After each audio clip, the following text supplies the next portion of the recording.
একদম কম মশলায় হেভি একটা মাছের ঝোল বানাতে পারলেই অন্য সব আইটেমকে সাইড করে এই আইটেম দিয়ে দুপুরবেলায় মারবেন গোল।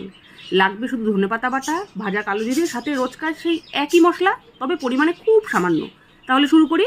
প্রথমে ডিমওয়ালা ট্যাংরা মাছ এনে ভালো করে ধুয়ে নুন হলুদ মাখিয়ে নিলাম। এবার শুকনো খোলায় কিছুটা কালো জিরেকে রোস্ট করে নিলাম।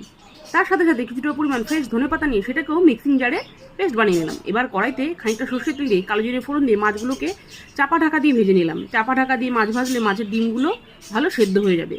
মাছ ভাজা হয়ে গেলে ওই কড়াইতে আদা জিরে ধনে কাঁচা লঙ্কা একসাথে বাটা মশলা দিয়ে, তবে সামান্য পরিমাণ, একে একে নুন হলুদ সামান্য লঙ্কার গুঁড়ো দিয়ে ভালোভাবে কষিয়ে আগে থেকে বেটে রাখা ধনেপাতা দিয়ে খুব ভালোভাবে কষিয়ে মশলা থেকে তেল ছেড়ে এলে এবার পরিমাণ মতো জল দিয়ে ঝোল ফুটে এলে ভাজা মাছগুলো দিয়ে চাপা ঢাকা দিয়ে রান্না করে কিছুক্ষণ পর মাছ সেদ্ধ হয়ে গেলে এবার আগে থেকে শুকনো খোলায় ভাজা কালো জিরেকে একটু আধ ভাঙা করে গুঁড়ো করে ওই মাছের উপর দিয়ে গ্যাস বন্ধ করলে রেডি কালো জিরে ট্যাংরা।